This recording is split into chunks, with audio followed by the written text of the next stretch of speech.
Anything that you are feeling right now at this point in time, the reason why it freaks you out, connected to your emotional well-being. Stop yourself from being reactionary and behave better than the situation that is going on outside of you. It goes beyond the domain of your level of acceptance. And if you stretch that level of acceptance, there could be a progress. Self-governance will come from just one thing: acceptance of all of your weakest areas of life.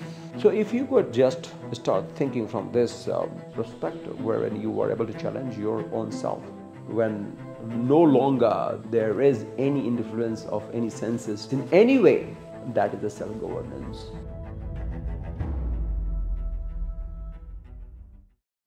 Self-governance rules everything, just everything.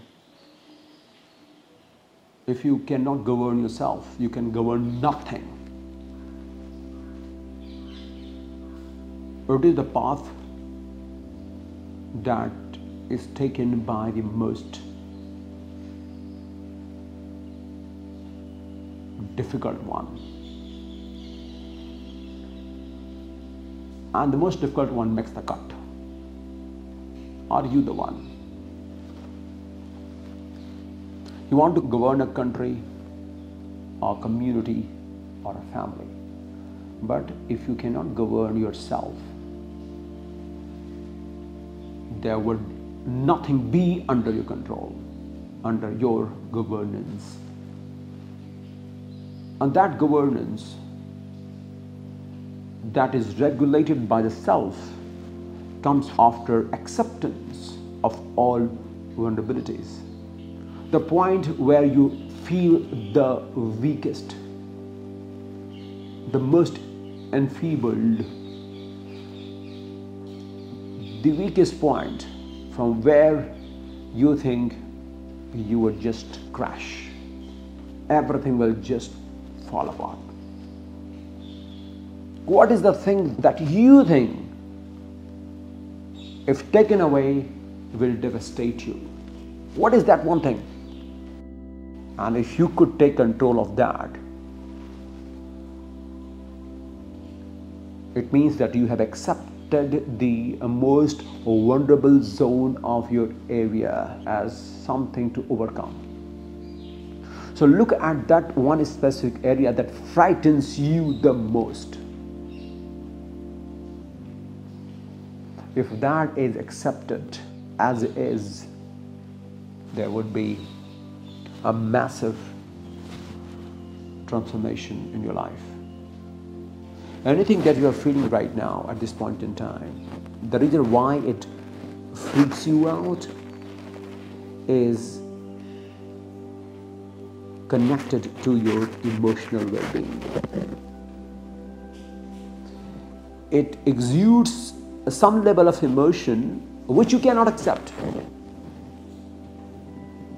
It goes beyond the domain of your level of acceptance. And if you stretch that level of acceptance, there could be a progress. So self-governance requires one thing.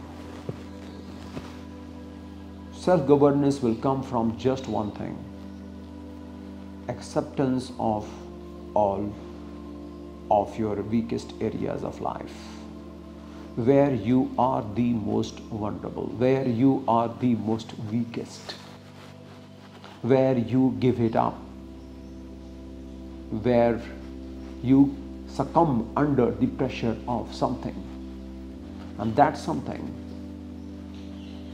is what you need to integrate into your life.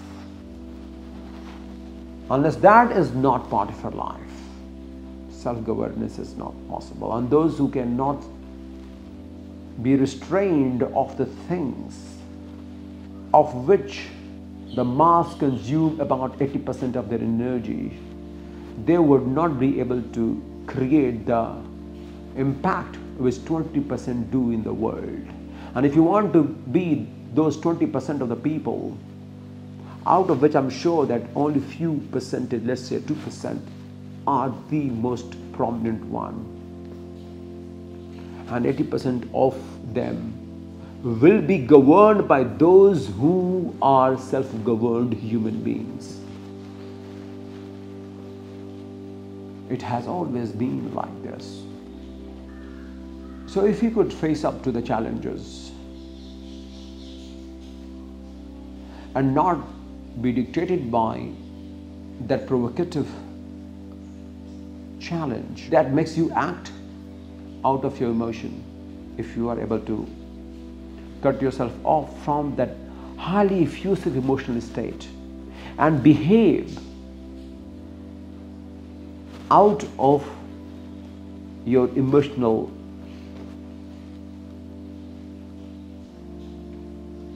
well-being, that would mean that you have conquered your emotions. And so only then you would be able to use your time most productively. You would be honoring your time, doing what is the most important, rather than putting your energy doing something which does not deserve you, which is not your true calling. So all the great leaders of the world that you see today, people may call selfish, people may say so many other things which demean them, but finally they do what they must, and that has got nothing to do with their emotional state of being. And if you look more closely, you will see that they are most vulnerable because they are being criticized, they are being castigated by the decision they make. Every now and then the media report them somehow slanderous, somehow being the part of the most devilish personification ever existed, to do certain kind of act, to commit certain kind of heinous act. And they are being checked and scrutinized, questioned at each moment of their lives. And they are so vulnerable just by everything. But they do what they do as they must do. Where does it come from? Now look at our conditions in our mundane existence. What his dad is saying, what his mom is saying, you see what the boss is saying. The workplace is very chaotic. My superior, my senior, my junior, my top line to the bottom line. I have so many people to take care of, so many complaints. Right. As if everyone is pulling our life in all directions, and we feel ourselves totally exhausted by it. The reason is we are affected by the superfluous, and that superfluous, without which we can easily live our life, but without which we can easily live our life, has become the life itself. That's the problem. Like being in the focus, let's say being appreciated. Would you be alive without being appreciated? Yes or no? Of course you would be alive. If you did not get as much attention as you would like to at a conference or a meeting, do you think your life will come to an end? If your spouse says something which is so slanderous in nature that it hurts you, even she does and she speaks to so many other people, do you think your life will come to an end? If your boss tries to please the other than you, even though you have done the best whatever you could have, do you think that will be the end of your life? So we are so much into all of that. It's so natural to feel that way, to be honest with you. It is so much natural to feel that level of state, that state of being. But if you were able to self-govern yourself, stop yourself from being reactionary and behave better than the situation that is going on outside of you, you would see that you are making progress. And that is what is needed. The determination to not allow the overwhelming emotions which someone is trying to pour down on you, to change your mindset, to change your well-being, to change your essence of being and behave according to what their standard is. If you find yourself in that loop and resort to behave in a mediocre way, then there is no scope, because you have given up to that, to those situations and the people. And mostly this is what has been seen over many years, that there is a downward upsurge of emotion. And if I'm saying downward upsurge of emotion, it means that there are devilish traits which few people are trying to use in order to pull you into that pit of misery and egoistical gratification. And it's very hard when the setup that you are in, and I'm sure if you have that kind of setup, you are totally blessed, because each moment of your life is a challenge. And then you are at the level of authority, some level of authority, when people are trying to pull you down to their mediocre level, where self-gratification, egoistical attention, superfluous attentiveness about on their personal lives, and applause unscrupulously on their own personal lives, when these are very corporeal, ostentatious way of living, when that becomes life itself, then there is no self-governance. It's only a funnel of seeking attention from the world and approval from the world, because there is a void within. And here self-governance is just the opposite concept. It means that I'm complete within myself. I am replete with all the knowledge and wisdom I should have, without having a tinge of ego about it, or tinge of boastfulness about it. I am governed by myself, not be affected by what someone is trying to show off, because that person is not trying to show off, he's just trying to fill his own void within. Here the self-governance will only come from completion, the summit of yourself. And this summit of yourself has consumed, has sucked in all kind of emotions. The most dreadful ones which you think will tarnish your image, you are not concerned about that.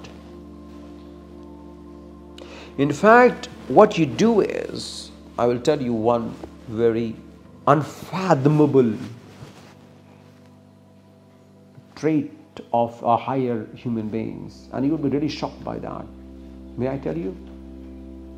And that is, all greatest human minds create bigger problems for themselves. Do you know that? Well, there are people who have everything. They have all the setup to improve their life. They have all the infrastructure to aid to their lives for their growth. All well taken care of. Fine, fair enough. But what about those who do not have as much a privilege to improve their lives? What do? Do you know what they do? They create huge problems. They create problems for themselves. They create a situation of humiliation, or a situation where they could be badly embarrassed. They give their opponent a chance to slander them. Now the ordinary people will run away from it. No one should get an opportunity to say anything bad about me, even though I have done something bad. But there are some human beings who are self-governed. They manipulate their opponents. They manipulate things about themselves, and that appear to their opponents as if they could be questioned, and they want them to question them. They want their opponents to question them. Now there is a bigger challenge that has come up, and they try everything possible to overcome it, because they know they can overcome it. And these losers, these opponents who try to find a weak point about someone, they know that they will do everything possible to slander them, to pull them down, to paint them in the same color of brush they would want it to be. This is one of the traits of great leaders, and they are self-governed people, because they know that self has all the answers. If you are a self-controlled human being, you can conquer anything, just anything in the world. So what will happen? Some people will just condone you, give you cold shoulder, or ignore you, put you through some humiliation situation. Maybe they want to grow out of those people. They can't find a way out to grow out of those people and situation. Now they have created this whole thing about them, so that at least let these people go off their lives so that there could be a better opportunity. Can you imagine this level of thought process? And they're amazing human beings, because they know one thing: self has all the answers. It can do just everything. So can you imagine this level of understanding? And this is what exactly I've been trying to tell you through my earlier talk, for that why you need to act out, not out of your emotions. This is one small segment of it. Now here is someone who creates a situation. He hatches a plan for a bigger problem, for people to challenge them so that they can overcome it. They are not beguiled by the appeasement of others, nor interested in being appeased by others by any beguiling manners. They are not, my dear friends, they are not. They don't care. Even if you come and say things against them right in front of their face, it doesn't matter to them. They would still be still. So if you could just start thinking from this perspective, wherein you are able to challenge your own self, when no longer there is any influence of any senses in any way, the decision that you have to make in your life, that is the self-governance. Nothing could there be anything that would instigate me as a human being to make a decision than the decision itself. Because the decision itself will tell you to do what is needed, not what you want, not what you want. And that is the characteristic of a self-governed human being. That's the true leadership. So what is the first thing you got to do? The first thing you got to do, not 2 and 3 or 4 or 5, no, just one. The first thing you got to do, go to as many places as possible where you are challenged. Meet as many people as possible whom you are not comfortable with. Do that. Just do that. Start doing from right now, and do it till 6 months' time. You'll see a huge progress in you. Even if you do not like that person, and the reason why you need that person, because you don't like the person. Exactly. The reason why you need that person, because you do not like that person or the situation. Because this is what you need the most, what you hate the most, you need the most. As simple as that. So go out there. Put yourself in that situation as often as possible, and as you do so, you will see you are making better progress towards governing yourself. And as you govern yourself, everything around you will change. All prayers for you, but prayers will be of aid to you only if you are able to orient yourself in the best possible way for your self-growth. Self-governance rules.